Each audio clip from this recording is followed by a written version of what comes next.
Upcoming வீடியோக்கான ஒரு promo தாங்க வந்திருக்கு. ப்ரோமோ வந்து சூப்பராக இருந்துச்சு அப்படின்னு தாங்க சொல்லணும். அதாவது நம்ம ஆதி இருக்கார்ல, ஆதி வந்து வாசு வந்து கொலை பண்ணது யார் அப்படின்னு கண்டுபிடிக்க ஆரம்பிச்சிட்டாரு அப்படின்னு தாங்க சொல்லணும். அதை பார்க்குறதுக்கு முன்னாடி நம்ம சேனலை மட்டும் மறக்காமல் லைக் அண்ட் சப்ஸ்கிரைப் மட்டும் பண்ணிடுங்க. ஃபஸ்ட்டு எடுத்தோடனே நம்ம பாரதி வந்து ஆதியை கூப்பிட்டு இன்றைக்கி வெளியில் போகலாம் அப்படின்னு சொல்லிட்டு கால் பண்ணி கூப்பிடுவோம் அப்படின்னு சொல்லிட்டு ஒரு இடத்துக்கு, அதாவது ஒரு ஹோட்டலுக்கு வந்திருக்காங்க, அங்கே வர சொல்லுவோம் அப்படின்னு சொல்லிட்டு கால் பண்ணுறாங்க. கால் பண்ணி பார்த்தா நம்ம ஆதி வந்து ஃபோன் எடுத்துகிட்டு, பாரதி இன்றைக்கி நான் ஒரு முக்கியமான மீட்டிங்கில் இருக்கேன், இன்றைக்கி யாரையுமே வந்து பார்க்க முடியாது, சாரி பாரதி இன்றைக்கி என்னால் உங்களை மீட் பண்ண முடியாது அப்படிங்கிற மாதிரி சொல்கிறாங்க. ஓ அப்படியா அப்படின்னு சொல்லிட்டு திரும்பி பார்த்தா எதுக்கு வந்து ஆதி வந்து ஒரு பொண்ணுக்கு வந்து, அதாவது நூடுல்ஸ் ஊட்டி விடுற மாதிரி காட்டிக்கிட்டு இருக்காங்க. நான் கூப்பிட்டு வர முடியாதுன்னு சொல்லிட்டு வேற ஒரு பொண்ணு கூட வந்திருக்கீங்களா அந்த ஹோட்டலுக்கு அப்படின்னு சொல்லிட்டு இங்கிட்டு விலைக்கு பார்த்தா அந்த பொண்ணு யாருன்னு பார்த்தா நம்ம தமிழை தான் கூப்பிட்டு வந்திருக்காரு. தமிழை கூப்பிட்டு வந்துக்கிட்டு தமிழுக்கு வந்து நூடுல்ஸ் வாங்கி அதை ஸ்பூனில் எடுத்து ஊட்டி விட்டுக்கிட்டு இருக்காங்க. அதை பார்த்தவொடனே வெறும் பாரதி எழுந்திரிச்சு பக்கத்தில் வந்து உட்காந்துடுறாங்க. உட்காந்துட்டு என்ன ஆதி நான் கூப்பிட்டா வரமாட்டேன்னு சொல்லிட்டு தமிழ் கூட வந்திருக்கீங்க அப்படிங்கிற மாதிரி சொல்கிறாங்க. இன்றைக்கி எனக்கு வந்து என்னோடய ஃப்ரெண்டை பார்க்கணும் போல் தோணுச்சு, அதான் உங்களை கூப்பிட்டு வெளியில் வந்தேன்.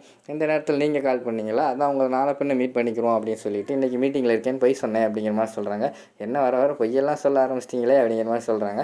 இல்லை பாரதி, உண்மையை சொன்னால் நீங்கள் வரணும்னு சொல்லுவீங்க, இப்போ எங்கள் ஃப்ரெண்டு கூட நான் வந்து நல்லா டைம் ஸ்பெண்ட் பண்ண முடியாது, அதனால தான் சொன்னேன் அப்படிங்கிற மாதிரி சொல்லிவிட்டு அந்த சீனை வந்து முடிச்சுட்டு அடுத்த சீனில் வந்து நம்ம ஆதி வந்து போலீஸில் வந்து கம்ப்ளைண்ட் கொடுத்துட்றாரு. அதாவது என்னை வந்து ஒரு வண்டி வந்து மர்டர் பண்ண வந்துச்சு, அந்த வண்டியோட நம்பர் எல்லாமே எனக்கு வேணும் அப்படிங்கிற மாதிரி கேட்டிருக்காங்க. உடனே சரின்னு சொல்லிவிட்டு போலீஸ் ஸ்டேஷன்லேயும் எல்லாத்தையுமே அலசி ஆராய்ஞ்சி பார்த்துருக்காங்க. ஒரு சிசிடிவி கேமராவில் வந்து அந்த வாசுவை வந்து கொலை பண்ண வந்த வண்டியும் நம்ம ஆதியை கொலை பண்ண வந்த வண்டியும் ஒரே வண்டி நம்பர் தான் அப்படின்னு போலீஸ்காரங்க தெரிஞ்சிருது.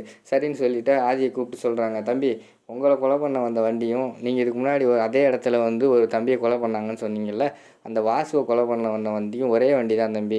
கண்டிப்பாக இது ரெண்டு சம்பந்தம், ரெண்டு மர்டருக்கும் ஒரே ஆள் தான் இது வந்து பண்ணியிருப்பாங்கன்னு நினைக்கிறேன், அது யாருன்னு கண்டுபிடிக்கணும் அப்படிங்கிற மாதிரி வந்து போலீஸ்கார் சொல்கிறாங்க.